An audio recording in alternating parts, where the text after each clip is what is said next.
Hello दोस्तों, कैसे हो आप सभी लोग। उम्मीद करता हूँ आप बढ़िया होंगे। तो आज हम चालू करने जा रहे हैं अपना लेक्चर नंबर 2 जो कि है रिकॉग्निसेंस। जैसा कि आप सभी लोग को याद ही होगा, पिछले लेक्चर में हमने कवर किया था what is red teaming, what are the stages of red teaming and the lab setup part. तो आज हम कवर करने जा रहे हैं रिकॉग्निसेंस, जो कि हमारा पहला स्टेप टुवर्ड्स द अटैक। तो रिकॉग्निसेंस होता क्या है? Recognisance means information gathering. अब हम क्या करते हैं कि अगर हमको किसी भी सिस्टम पर अटैक करना है तो सबसे पहले हम उसका इंफॉर्मेशन गैदरिंग करते हैं। ऐसा करना बहुत ही ज़रूरी है, क्योंकि अगर हम किसी टारगेट के बारे में इंफॉर्मेशन नहीं जानते हैं तो हम उस कभी भी टारगेट पर सक्सेसफुली अटैक नहीं कर सकते हैं।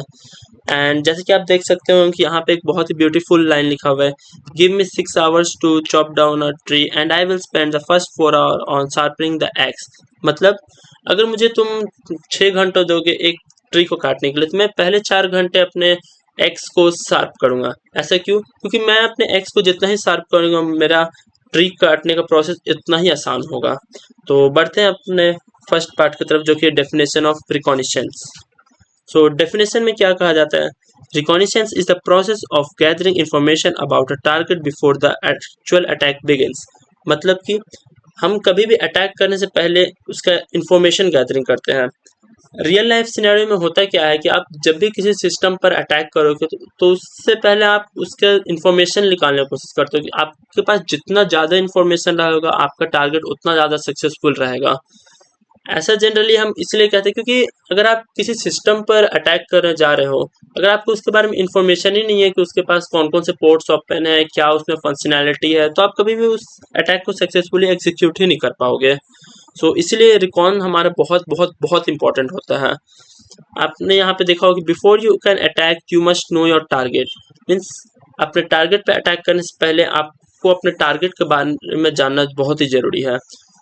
तो नेक्स्ट हम लोग बढ़ते हैं अपने टाइप्स ऑफ रिकॉन की तरफ। सो हमारे रिकॉन के दो पार्ट्स होते हैं, एक होता है पैसिव, दूसरा होता है एक्टिव। पैसिव मतलब क्या होता है? पैसिव आपको नाम से ही मालूम चला कि एक स्टेल्दी तरीका। मीन्स हम इसमें क्या करते हैं कि सिस्टम से डायरेक्टली इंटरेक्ट नहीं करते हैं, हम एक थर्ड पार्टी सर्विस यूज़ करते हैं। अगर आपको एक रियल लाइफ एग्जांपल दूं तो आप समझिए कि आप हैं और दूसरे साइड आपके दोस्त है। तो आप क्या करोगे कि अपने दोस्त से डायरेक्टली कांटेक्ट नहीं करोगे कि आपको उसका नाम जानना है या कुछ जानना है। आप करोगे क्या कि अपने एक तीसरे दोस्त को बोलोगे कि हाँ भाई, मुझे उस दोस्त के बारे में इंफॉर्मेशन निकाल के दो, वो उसका फैमिली बैकग्राउंड क्या है वगैरह वगैरह जो भी आपको जानना है। वाइल एक्टिव स्कैन में क्या होता है कि हम डायरेक्टली टारगेट से इंटरेक्ट करते हैं, जो कि बहुत ही ज़्यादा नॉइस क्रिएट करता है कि आपका इसमें सीन क्या होता है कि टारगेट को भी आपके बारे में मालूम चल जाता है, इसलिए ये थोड़ा एक रिस्की मेथड होता है। तो आपको एक्टिव स्कैन तभी करना चाहिए जब आपके पास किसी टारगेट के लिए रिटर्न परमिशन हो, नहीं तो आपको लीगल वार्निंग भी मिल सकती है उस बारे में और आपको जेल भी हो सकता है, तो इसलिए बी सिक्योर। एंड अगर बात करें पैसिव रिकॉन का तो उसमें हम लोग थर्ड पार्टी यूज़ करते हैं सर्विसेज जैसे कि whois, DNS, Google dorking, Shodan and LinkedIn OSINT. OSINT एक बहुत ही बड़ा पार्ट है रिकॉन का, जिसको मैं अभी आगे चलकर आपको बहुत ही इन डेप्थ समझाने वाला हूँ कैसे आप ओसिंट का यूज़ करके किसी भी टारगेट के बारे में इन डेप्थ डिटेल्स निकाल सकते हो। Then next is active scan. इसमें हमारा एक मेजर टूल यूज होता है जो कि एनमैप, जो मैं इसी लेक्चर में आपको आगे समझाने वाला हूँ, एकदम इन डेप्थ आपको फुल प्रैक्टिकल करके दिखाने वाला हूँ कि एनमैप को यूज़ कैसे करते हैं किसी भी टारगेट को स्कैन करने के लिए। बट उसके लिए एक रिक्वायरमेंट है कि आपके पास उस टारगेट को स्कैन करने के लिए एक रिटर्न परमिशन या कुछ उसका बग बाउंटी प्रोग्राम चलना चाहिए। तो दोस्तों बढ़ते हैं हम अपने नेक्स्ट पार्ट के ऊपर, जो कि है ओशिंट। ओशिंट क्या होता है? Open source intelligence.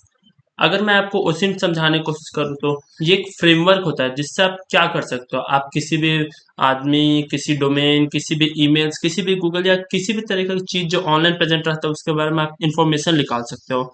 इसके बहुत सारे कैटेगरीज होते हैं, जैसे कि आपको किसी पीपल का निकालना है, या फिर आपको कोई डोमेन निकालना है, या फिर किसी आईपी के बारे में आपको निकालना है, कुछ ईमेल हो गया उसके बारे में आपको निकालना है, या फिर गूगल डॉकिंग। गूगल डॉकिंग को मैं आगे जाके बहुत अच्छे से एक्सप्लेन करने वाला हूँ।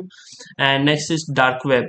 डार्क वेब मैं जानता हूँ आप में से बहुत लोगों ने इसके बारे में सुना होगा, एंड मैं आपको ये अलर्ट भी देना चाहता हूँ कि प्लीज़ प्लीज़ प्लीज़ इसे ना यूज़ करें जब तक आपको इसके बारे में इंफॉर्मेशन नहीं है अच्छे से। तो चलते हैं सीधे ओसिंट के प्रैक्टिकल की तरफ, जहाँ पे मैं आपको इन डेप्थ यूज़ करके दिखाने वाला है कि ओसिंट का एक्चुअल में यूज़ कैसे करते हैं किसी भी टारगेट के ऊपर इंफॉर्मेशन निकालने के लिए। इनको प्रैक्टिकली देखने से पहले एक चीज समझते हैं कि ओसिंट एक्चुअली में करता क्या है। जैसे कि मान लीजिए कि आप यहाँ पे है अटैकर, ठीक है, आपको एक सिस्टम मिला है जिसको हम टारगेट मान के चलते हैं। तो आप करते क्या हो कि यहाँ से आप डायरेक्ट इन्फॉर्मेशन से नहीं निकालते हो कि आपको मुझे ये चाहिए मुझे वो चाहिए, आप वो काम नहीं करते हो। आप क्या करते हो, इससे डायरेक्ट इन्फॉर्मेशन ना लेके आप बीच में एक ओसिंट का यूज करते हो। ये बीच में एक थर्ड पार्टी सर्विस या जो क्या हो आप उसके तरह काम करता है ओशिंट। इसमें आपको बहुत सारे ऑप्शंस रहते हैं कि आपको इसके बारे में क्या चाहिए। जैसे कि आपको ईमेल चाहिए, आपको चाहिए यहाँ पे फ़ोन नंबर, आपको किसी चीज़ के बारे में पता करना, कोई डोमेन के बारे में। तो ऐसे बहुत सारा वैरायटी होता है। तो आप डायरेक्ट ओशिन के पास जाते हो, ओशिंट आपको बहुत सारे ऑप्शन, जैसे कि आपको अगर ईमेल चाहिए तो आप ईमेल डायरेक्ट इस टारगेट पे रिक्वेस्ट जाता है। इससे क्या होता है कि आपका डायरेक्ट आइडेंटिफिकेशन टारगेट को नहीं पता चलता है। मीन्स आप डायरेक्टली एक्सपोज नहीं होते टारगेट को, टारगेट को आपके बारे में कुछ मालूम नहीं रहता है कि मुझे कोई देख रहा है, मुझे कुछ कर रहा है। तो बढ़ते इसके प्रैक्टिकल की तरफ। तो यहाँ पे आपको सिंपली सर्च करना है ओशिंट। देन ये आपको वेबसाइट दिख रही होगी ओशिंट फ्रेमवर्क, इस पे जाना है। देन थोड़ा सा टाइम में ये लोड होगा, इसे वेट करना है। देन आप यहाँ पे देख सकते हैं इसमें कितने सारे ऑप्शंस है। आपको यूजर नेम वेरीफाई करना है, ईमेल एड्रेस को चेक करना है, डोमेन नेम चेक करना है, एंड बहुत सारे ऑप्शंस जैसे कि आप यहाँ पे देख सकते हैं। डार्क वेब भी इसी में आता है, सारे चीज़। तो मैं आपको एक चीज़ करके दिखाता हूँ। जैसे कि मुझे यूज़र नेम क्लिक किया तो यूज़र नेम में मुझे दो ऑप्शंस और दिखाया कि यूज़र नेम सर्च इंजन चाहिए या फिर स्पेसिफिक साइट चाहिए। तो मैं क्लिक करता हूँ यूज़र नेम सर्च इंजन। जैसे मैं इसे क्लिक करूँगा तो मुझे और ऑप्शंस आएंगे। इसमें आपको बहुत सारे टूल्स लिस्ट करके दे दिए कि आप क्या-क्या चीज़ से इसको आइडेंटिफ़ाई कर सकते हो। तो मैं चाहता हूँ कि मैं व्हाट्स माय नेम वेब पे जाऊँ। यहाँ पे आपको इसका डिस्क्रिप्शन देगा कि ये करता क्या चीज़ है। जैसे कि आप पढ़ सकते हैं, free web based OSINT user name enumeration tool such that for a specific user name across 1500 plus websites. मतलब कि ये करता क्या चाहिए कि आपका यूजर नेम आप जो भी इसमें डालोगे वो हर एक प्लेटफॉर्म पे वेरीफाई करता है कि ये एग्जिस्ट करता है कि नहीं, उससे आपको खोज के निकाल के देता है। तो चलते डायरेक्ट इसी टूल के वेबसाइट पर। ये थोड़ा सा टाइम लगेगा लोड होने में, बट वेट करते हैं। एक्सेप्ट एंड जैसे कि आप देख सकते हैं यहाँ पे यूज़र नेम डालने को बोला है। तो मैं कुछ भी यूज़र नेम डालता हूँ जैसे कि हैकर, ठीक है। देन मैं यहाँ पे सर्च करूँगा और कैप्चा बाईपास करना तो इसे बाईपास कर बेट्स ये कंफर्म इनकरेक्ट। हाँ, क्या छूट गया, सब पता नहीं यार, कुछ एरर था उसमें। चेयर्स 1 2 3 4 एंड ये भी चेयर ही है। सो यहाँ पे ये टाइम ले रहा है, आपको हर एक प्लेटफॉर्म पे ये दिखाया कि किस किस प्लेटफॉर्म पे ये यूज़र नेम अवेलेबल है। तो जैसे कि मैंने यहाँ पे हैकर सर्च किया, ठीक है। तो ये 35 फोटो नाम का एक वेबसाइट है, एक्निगा है, आर्ट ब्रेडर है, जहाँ पे दिखा रहा है कि मेरा यूज़र नेम हैकर अवेलेबल है। तो ऐसे करते करते आपको किसी भी अगर आदमी के बारे में इंफॉर्मेशन लेना है तो वो सारी चीज़ यहाँ पे दिखा देता है। जैसे कि ये तो मैंने बस यूज़र नेम ही सर्च किया तो मुझे बस यूज़र नेम ही के बारे में दिखा रहा है। वैसे अगर मैं इसमें किसी और चीज़ पे चलूँ, जैसे कि मैं आपको दिखाता हूँ, मैं इस चीज़ पे ना जाकर इस पे जाता हूँ, ईमेल एड्रेसेस पर। अगर मुझे ईमेल सर्च करना है, ईमेल वेरिफिकेशन करना है, ब्रीच डेटा चेक करना है, जैसे मैं ब्रीच डेटा चेक करने जाऊँ तो एक आपने ये वेबसाइट मेरे ख्याल से सुना ही होगा, हैव आई बीन पॉन्ड, जिसमें आपको बताता है कि ये आपका ईमेल कभी भी ये उसका पासवर्ड लीक हुआ है या ना हुआ है। तो मैं इसमें अपना एक ईमेल डालता हूँ, प्लीज़ इसे ना ब्रूट फोर्स करने की कोशिश करें, होगा भी नहीं ऐसे। gmail.com। जैसे मैं इसे एंटर करता हूँ कि ये मुझे बताया कि मैं कभी मेरा कभी डाटा ब्रीच हुआ है कि नहीं हुआ।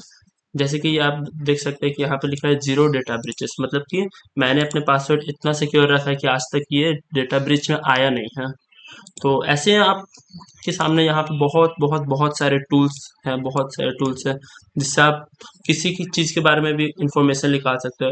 एक ही वीडियो में सारे टूल्स चला कर दिखाना नेक्स्ट टू इम्पॉसिबल, इसलिए मैं आपको रिकमेंड करूँगा कि इस वीडियो को देखने के बाद आप ज़रूर से इस पे ट्राई करें कि आप अलग अलग टूल्स पे चेक करें कि इससे क्या होता है क्या नहीं होता, एंड मेक श्योर कि आप ये सब एथिकली कर रहे हो, किसी भी गलत तरीके में ना करें।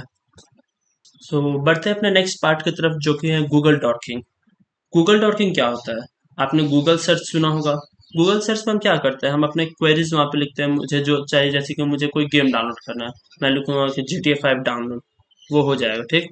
बट गूगल डॉकिंग क्या होता है? गूगल डॉकिंग हम यूज़ करते हैं सेंसिटिव फाइल्स को फाइंड करने के लिए मेजरली। ये सेंसिटिव फाइल्स मेजरली क्या करते हैं, जो भी अटैकर्स होते हैं ना, वो नॉर्मली गूगल सर्च करेंगे तो उससे कभी नहीं मिलेगा। बट अगर वो गूगल डॉकिंग का यूज़ करके करेंगे तो उसके चांसेस बहुत ज़्यादा ही बढ़ जाते हैं। यहाँ पे आपको कुछ कुछ ये कमांड्स लिखे हुए दिख रहे होंगे गूगल डॉकिंग, जैसे कि site target dot com, file type PDF से साइट टारगेट डॉट कॉम। मैं इसे आपको अभी समझाने वाला बहुत ही इन डेप्थ। तो ये करता क्या चाहिए, साइट टारगेट डॉट कॉम। अब आप जैसे गूगल पे लिखते हो कि मुझे चाहिए www.facebook.com, तो आपका नॉर्मल फेसबुक ओपन हो जाएगा। बट अगर आप उसे गूगल डॉकिंग के तरह से ओपन करना चाहो तो आप उसे कैसे लिखोगे, साइट, देन उसके बाद आपको जो भी वेबसाइट चाहिए आप वो लिखोगे, उससे आपको सारे रिलेवेंट रिजल्ट्स ला के देगा। देन आपको अगर कहीं पे कुछ फाइल चाहिए, जैसे कि आपको कहीं पे कुछ PDF चाहिए, तो आप क्या करोगे, फाइल टाइप, इसके बाद PDF, और किस वेबसाइट से PDF चाहिए, तो ये साइट टारगेट डॉट कॉम। तो चलते हैं इसे प्रैक्टिकली करके देखते हैं, मैं आपको सारी चीज़ समझाने वाला हूँ कि इसे करते कैसे हैं। तो बढ़ते हैं अपने प्रैक्टिकल पार्ट की तरफ। तो दोस्तों बढ़ते हैं अपने प्रैक्टिकल पार्ट के ऊपर, जो कि हमारा गूगल डॉकिंग का। तो चालू करने से पहले मैं आपको एक डिफरेंस दिखाता हूँ, what is Google docking and what is a Google search.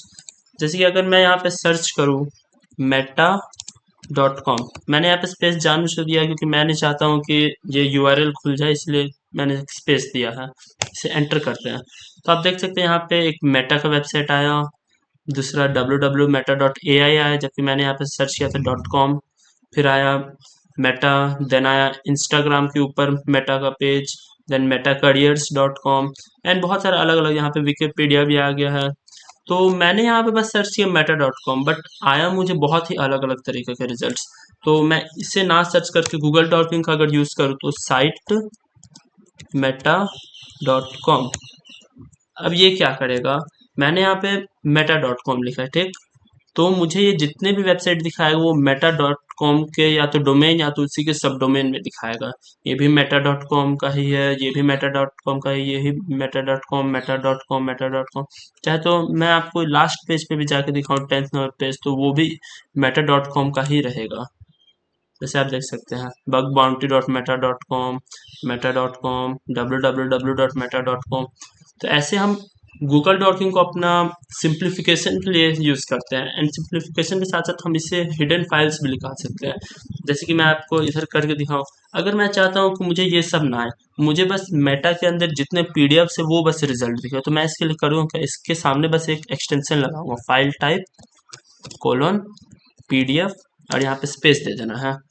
जैसे मैं इसे एंटर करूँगा तो मुझे यहाँ पे सारे PDF दिखेंगे। ये आपको PDF दिख रहा है, ये PDF। मैं किसी को भी ओपन करके दिखाता हूँ। जैसे मैंने इसे ओपन किया तो ये PDF ओपन हुआ, ठीक है। अगर मैं यहाँ पे PDF ना सर्च करके कुछ TXT सर्च करूँ तो मुझे टेक्स्ट फाइल चाहिए, जैसे एंटर करता हूँ, एक ही टेक्स्ट फाइल यहाँ मेटा में है जो कि security.txt से ओपन करता हूँ तो मुझे एक टेक्स्ट फाइल मिला।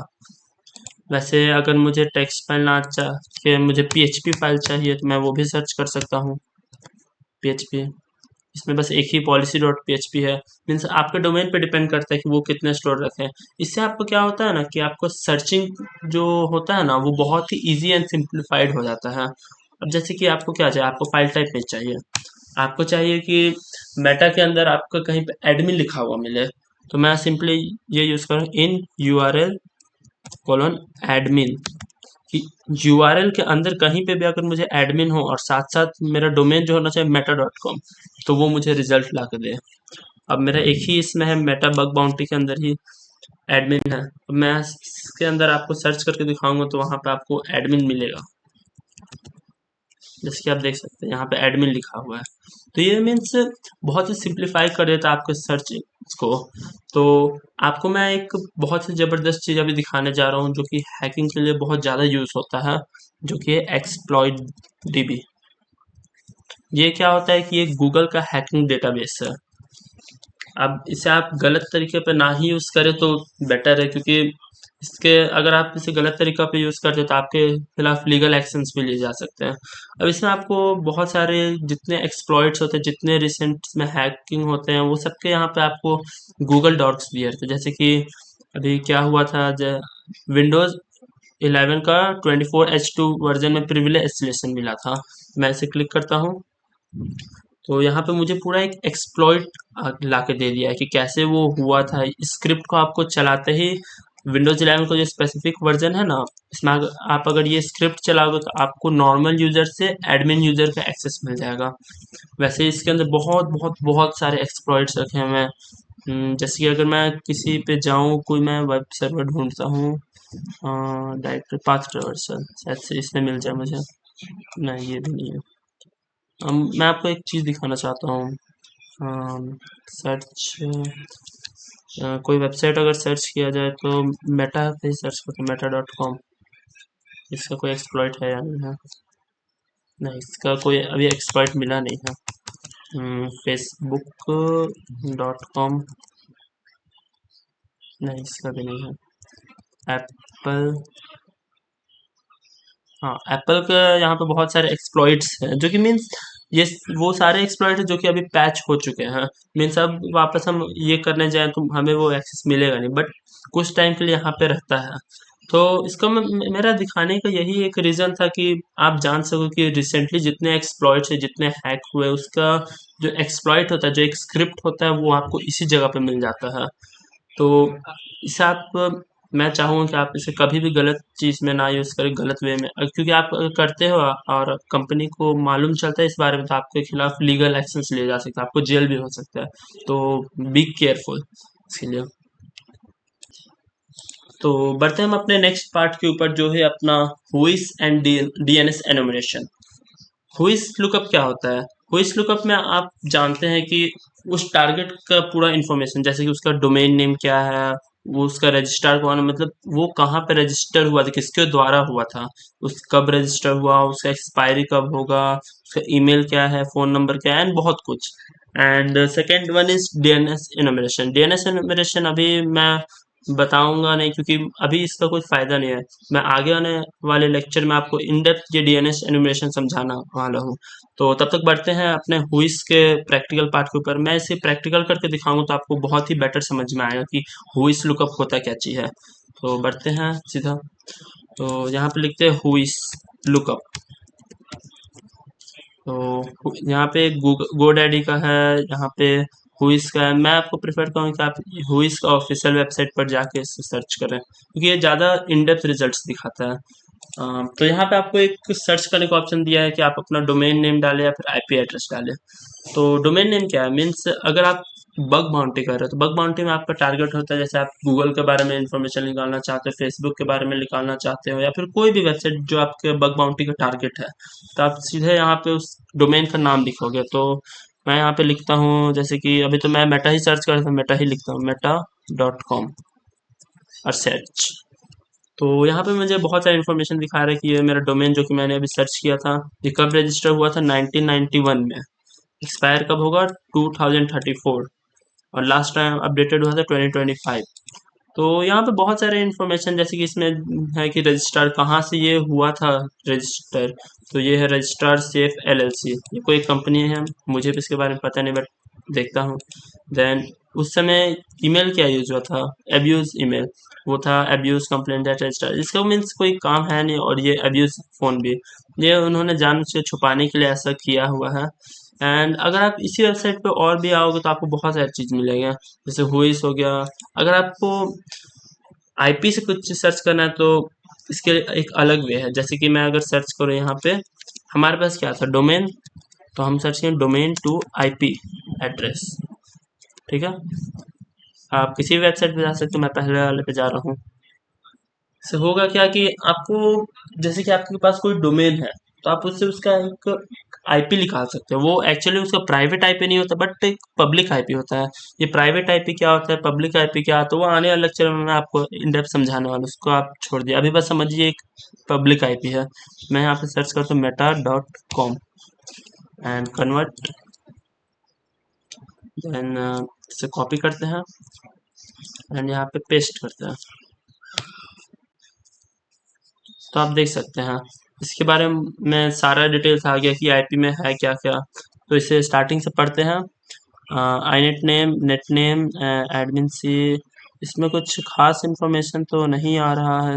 हाँ, ये आया, देखिए ये कहाँ से है, मेटा का है एंड रेफरेंस भी मेटा का ही है। इसका एड्रेस दिखा रहा है आयरलैंड।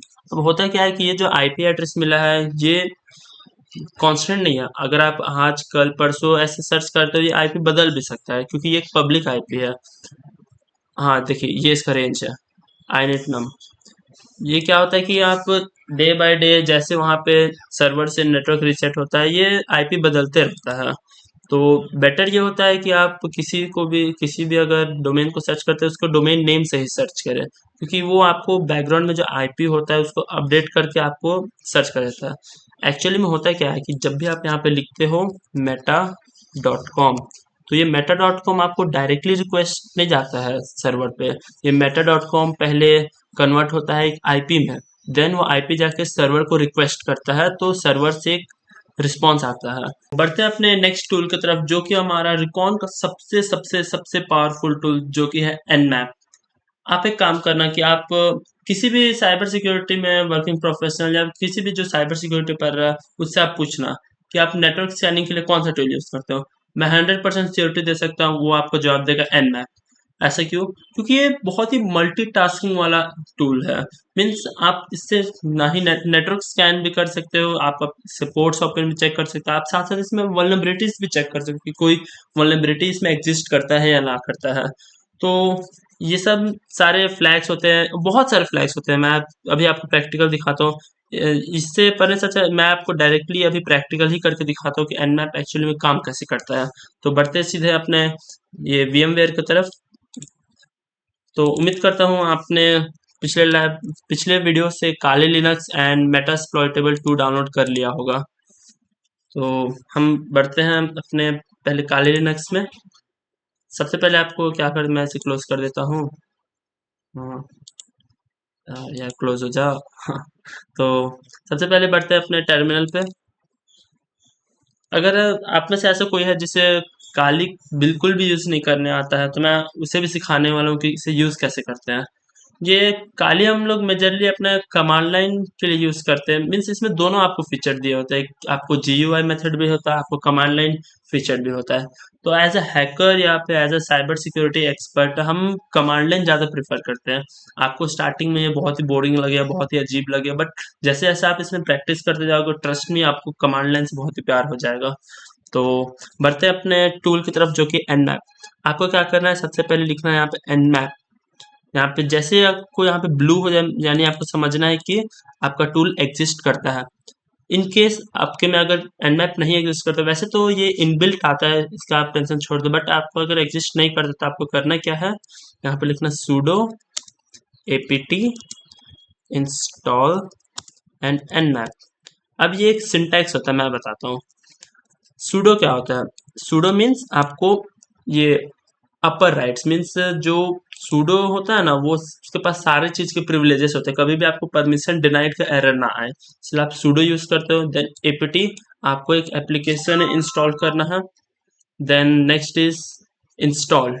इंस्टॉल में से आप जानते हो कि इंस्टॉल से इंस्टॉल, रिमूव से रिमूव, ऐसे होता है, ठीक। एंड देन यहाँ पे टूल का नेम, तो इसे एंटर करते हैं। अब यहाँ पे आपको काली का पासवर्ड मांगेगा, जो कि डिफॉल्ट होता है काली ही इटसेल्फ।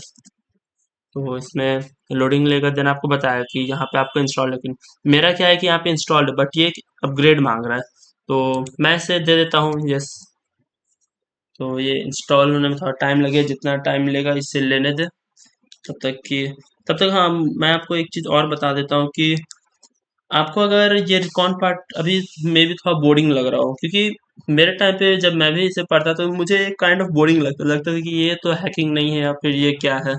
बट ट्रस्ट मी, ये स्टार्टिंग स्टेजेस अगर आप ये सब चीज़ समझ लेते हो अच्छे से तो आपको आगे जाके जो हैकिंग का पार्ट है बहुत इजी लगने वाला है, क्योंकि रिकॉन ही मेन चीज़ होता है जो कि आपको हेल्प करता है अपने टारगेट को आइडेंटिफाई करने में। अगर आपने रिकॉन अच्छे से किया ना देन आपको बहुत बहुत बहुत ईजी लगेगा। तो ये लोडिंग लेयर अपना डाउनलोडिंग ले रहा है, इसे थोड़ा सा लेने देते हैं। प्रोग्रेस 44%, 89% एंड आई थिंक ये डन होने वाला है। एंड साथ साथ आपको करना क्या है कि हाँ, ये इंस्टॉल हो गया तो हम देखते हैं। तो जैसे कि हमारा nmap यहाँ पे अपग्रेड हो चुका है, इनकेस आपके में अगर इंस्टॉल नहीं होगा तो मैंने आपको तरीका बता दिया है कि आपको कैसे इंस्टॉल करना है।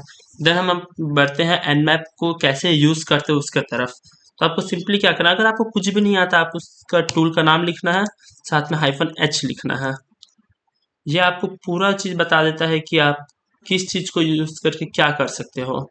आपको ये बहुत ही ज़्यादा ऐसा लग रहा है कि क्या ये लिखा हुआ है इतना सारा, मुझे समझ में कैसे आएगा। तो इसका एक और तरीका है जो कि बहुत ही अच्छा मीन्स बहुत सिंप्लीफिकेशन वे में दिखता है। इसके लिए आपको कुछ नहीं करना है, लिखना है मैन एंड वहाँ पे टूल का नाम।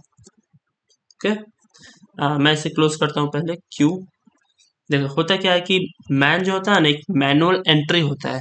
जो भी आपके जो टूल्स होते हैं जो कि वेल नोन टूल्स होते हैं इसके ऊपर एक डिटेल्ड राइटअप दिया रहता है कि इसे कैसे यूज करना है। तो अगर मुझे nmap के बारे में पढ़ना है तो मैं यहाँ पे लिखूंगा मैन देन nmap, यहाँ पे लिखते हैं एंटर।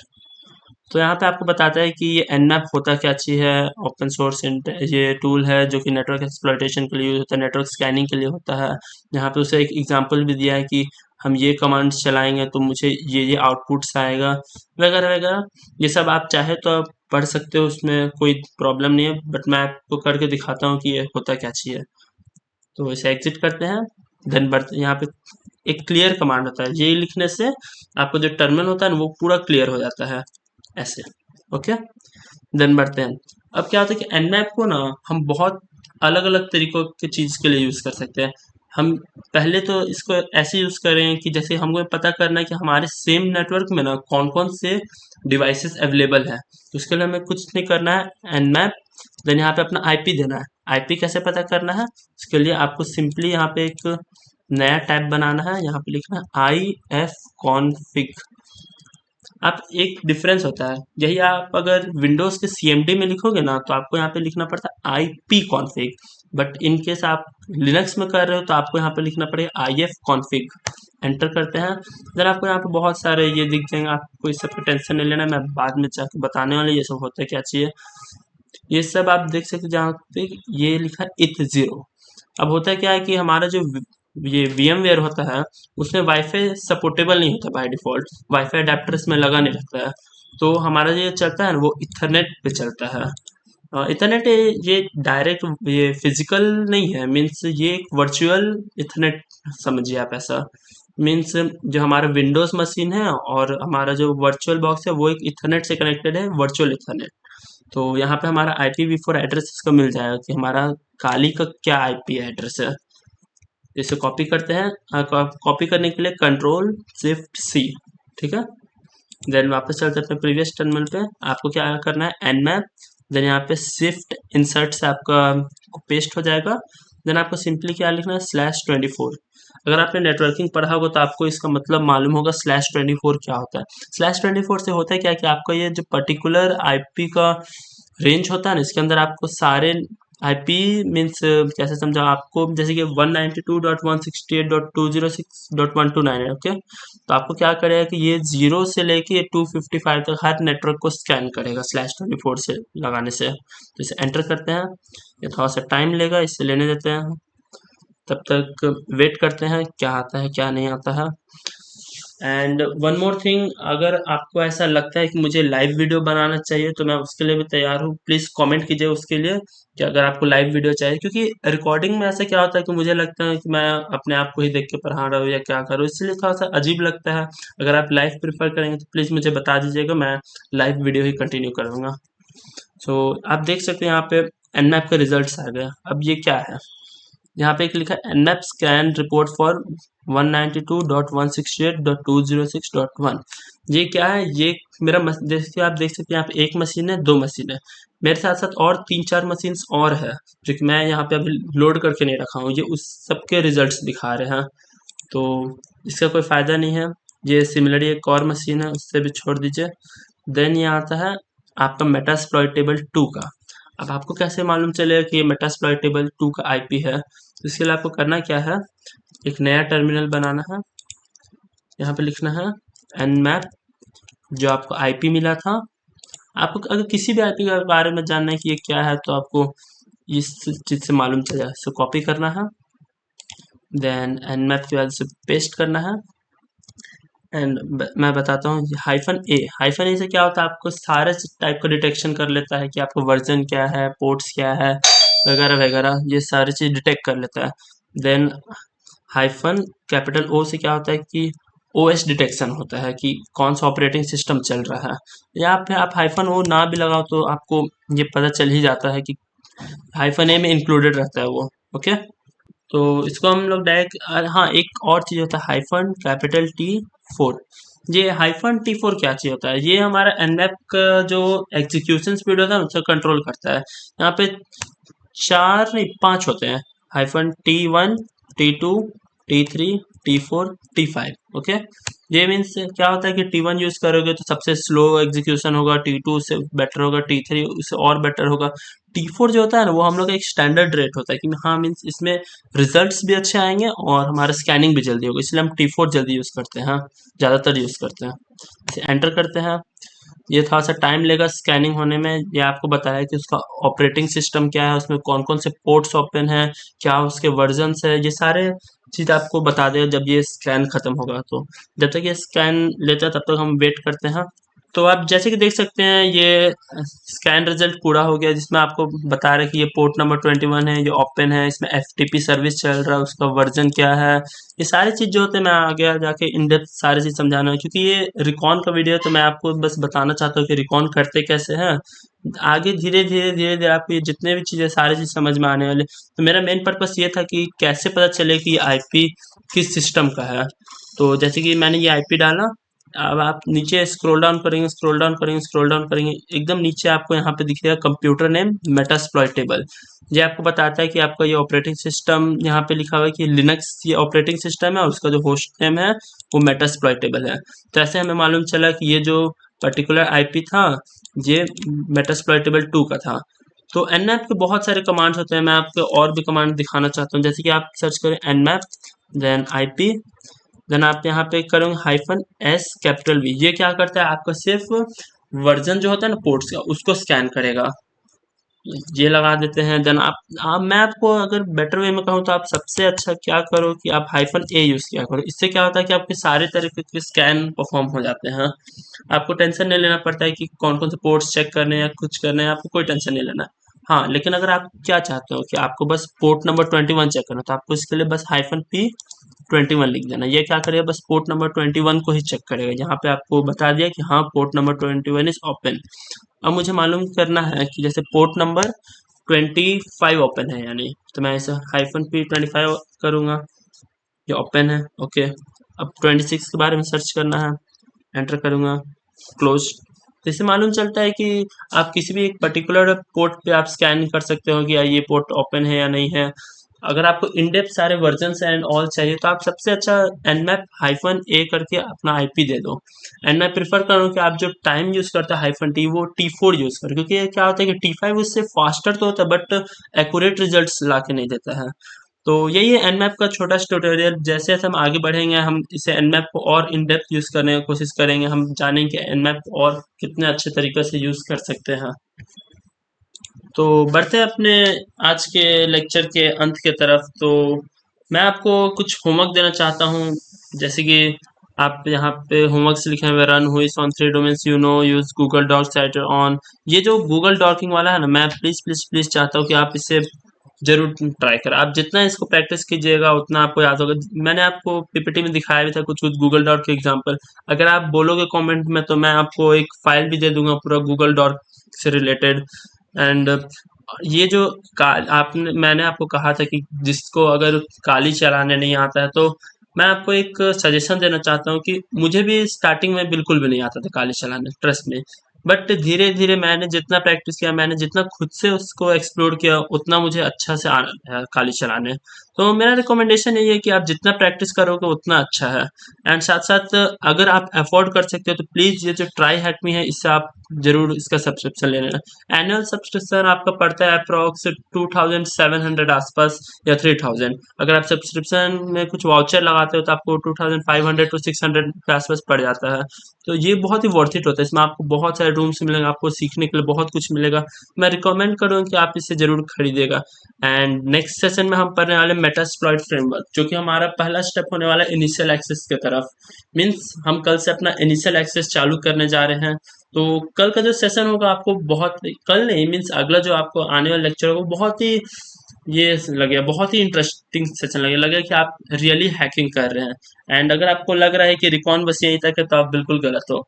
रिकॉन हर दिन होगा, मीन्स जितने लेक्चर्स आएंगे हर दिन रिकॉन होगा, क्योंकि रिकॉन के बिना किसी भी टारगेट पे वो जो हैकिंग होता है वो अधूरा रह जाता है।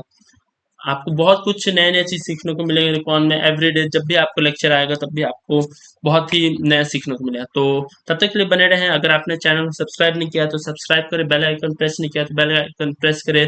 तो मिलते हैं दोस्तों नेक्स्ट वीडियो में, तब तक के लिए बाय बाय।